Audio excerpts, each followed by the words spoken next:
Randall Crowe Outdoors. We got out past some waves there and anchored. We hooked something and took us to the coral.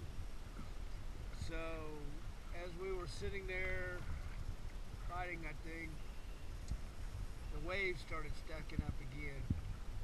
And it got real interesting. So we backed up about a half a mile towards shore.